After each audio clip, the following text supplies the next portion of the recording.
পাকিস্তানের বিপক্ষে ঐতিহাসিক জয়ের সুখ স্মৃতি, সেই স্মৃতি এখনও বাংলাদেশের জ্বলজ্বলে। সেই দুর্দান্ত সিরিজ জয়ের স্বাদ নিয়েই ভারত সফরে গিয়েছে বাংলাদেশ জাতীয় দল।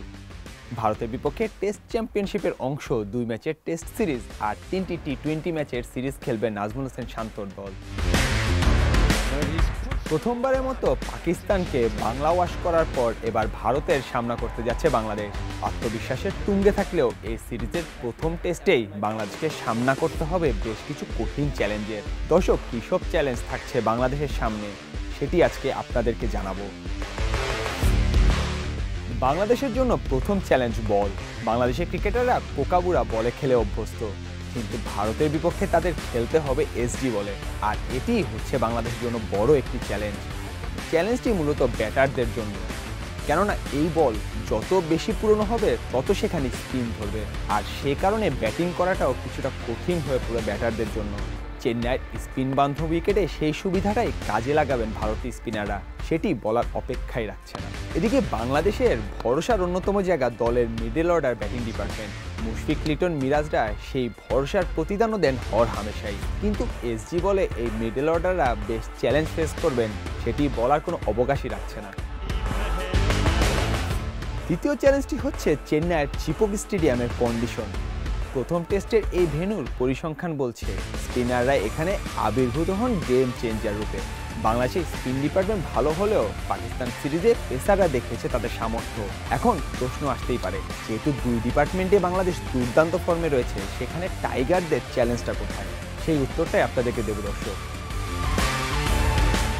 স্পিন বান্ধব উইকেট হলেও চিপকে টাইগারদের ফেভারে যে ভারত উইকেট বানাবে না সেটি বলার কোনো অবকাশই নেই।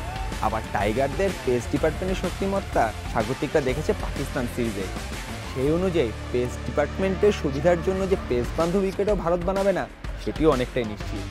এখন কোন ধরনের উইকেট বানাবে ভারত, কারা পাবে সেই উইকেটের সুবিধা, সেটি ম্যাচের আগে আসলে বলাটা অনেকটা অসম্ভব। সেই অনুযায়ী বাংলাদেশ একাদশ ঘোষণার সময় ধরতে হবে এক ধরনের বড় বাজি।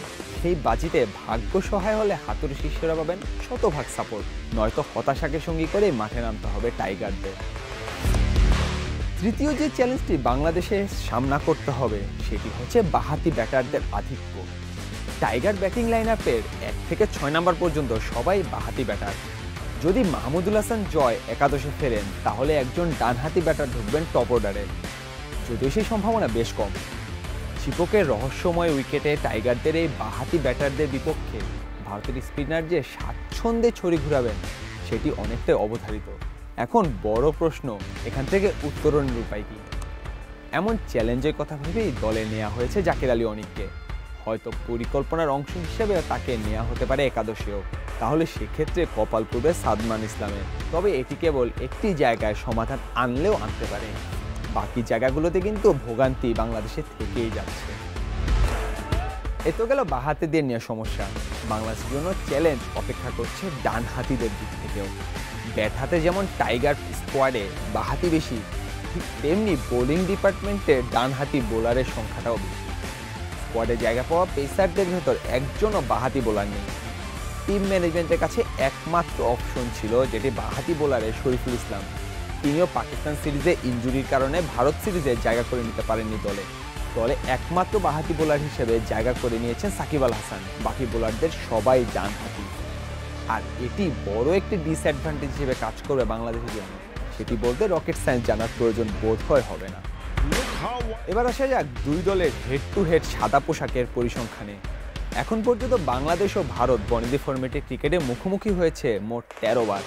এই 13 বারের লড়াইয়ে একবারও জয়ের দেখা পায়নি বাংলাদেশ। 11 হারের বিপরীতে টাইগারদের অর্জনের তালিকা রয়েছে কেবল 2টি ড্র। এর ভিতর একটি 2007 সালে চট্টগ্রামের জহুর আহমেদ চৌধুরী স্টেডিয়ামে, আরেকটি আজ থেকে 9 বছর আগে খান সাহেব ওসমান আলী স্টেডিয়ামে। ঘরের মাঠে এখন পর্যন্ত বাংলাদেশের বিপক্ষে হার তো দূরের কথা, ড্র করেনি ভারত। সবশেষ ঘরের মাঠে ভারত সিরিজ হেরেছিল 1 যুগ আগে। 2012 সালে ভারত সফরে এসে 4 ম্যাচের টেস্ট সিরিজে ইংলিশরা জয় করেছিল 2-1 ব্যবধানে। এরপর থেকে ঘরের মাঠে 4293 দিন কোনো টেস্ট সিরিজে হারের মুখ দেখেনি ভারত। এই সময় তারা খেলেছে এবং জয় পেয়েছে 40টি টেস্টে, হেরেছে 4টি ম্যাচে। অপরদিকে সম্পূর্ণ বিপরীত চিত্র বাংলাদেশের। এখন পর্যন্ত খেলা 41টি টেস্ট সিরিজের ভেতর বাংলাদেশকে হারতে হয়েছে 28টি। কেবল 6 জয়ের পাশাপাশি অর্জনের খাতায় যুক্ত হয়েছে 7টি ড্র। দুই দেশ এদিক থেকে যোজন দূরে অবস্থান করছে। তবে সিরিজ শুরুর আগে কিছুটা স্বস্তির নিঃশ্বাস ফেলতে পারে টিম টাইগার, কেননা কোভিড পরবর্তী সময়ে কিছুটা ধার কমেছে ভারতের ব্যাটিং লাইনআপে। 2013 থেকে 2020 পর্যন্ত ভারত জয় পেয়েছে 28টি ম্যাচে, হেরেছে মোটে 1টি ম্যাচ। তবে দৃশ্যপট বদলে যায় কোভিড পরবর্তী সময়ে, অর্থাৎ গেল 4 বছরে। এ সময়কালে তারা হেরেছে 3টি টেস্টে। চলতি বছরে ইংল্যান্ডের বিপক্ষে তাদের হারতে হয়েছে। এই সময় ভারত দল উইকেট প্রতি রান তুলেছে 44-এর কিছু বেশি। কেবল 2015 সালে তাদের গড় ছিল 25.27। এই সময় ভারতের বোলিং বিভাগ গড়ে 23.30 রানের বিনিময়ে একটি করে উইকেট তুলে নিয়েছে। তবে দৃশ্যপট বদলানো শুরু হয় 2021 সালের পর থেকে। এই সময়কালে 17 ম্যাচের ভেতর ভারত হেরেছে 3টিতে। ব্যাটিং গড় নেমে এসেছে 33.40-তে।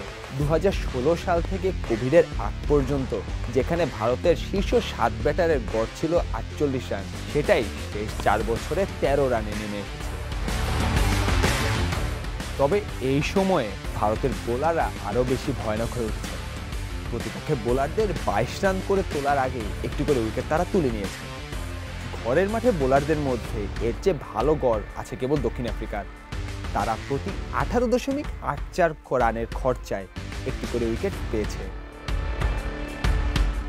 ভারতের বোলারদের পরিসংখ্যান ভয় ধরানোর মতো হলেও বাংলাদেশ ভরসা রাখতে পারে নিজেদের ব্যাটিং দক্ষতার উপর, কেননা কোভিড পরবর্তী সময়ে বাংলাদেশের ব্যাটারদের রানের পরিমাণ বেড়েছে। 2016 থেকে 2020 পর্যন্ত টাইগারদের শীর্ষ ব্যাটারদের মধ্যে গড় ছিল 32-এর কিছু বেশি, সেটাই করোনা পরবর্তী সময়ে 34-এর বেশি হয়ে দাঁড়িয়েছে। পরিসংখ্যান বলছে এই সময়ে সাদা পোশাকের ক্রিকেটে দেশের চেয়ে দেশের বাইরেই ভালো পারফরমেন্স করেছে বাংলাদেশের ব্যাটাররা। কোভিডের আগে 4 বছরে অ্যাওয়ে সিরিজে ব্যাটাররা উইকেট প্রতি তুলেছেন মোটে 27.67 রান, সেটাই গেল 4 বছরে বেড়ে দাঁড়িয়েছে 33.36 রান পর্যন্ত। সব মিলিয়ে টেস্ট ক্রিকেটে বাংলাদেশের উন্নতিটা চোখে পড়ার মতোই। গেল 8 টেস্টের মাঝে 5 ম্যাচেই জয় পেয়েছে বাংলাদেশ। ব্যাটারদের হাত থেকে এই সময় বেড়েছে বড় স্কোর করার প্রবণতা, যার প্রভাব পড়েছে ম্যাচের ফলাফলে। ভারতের বিপক্ষে 2 ম্যাচের সিরিজেও এই প্রবণতা ধরে রাখতে চাইবেন বাংলাদেশের ব্যাটাররা, সেটি বলার অপেক্ষা রাখে না স্বভাবতই।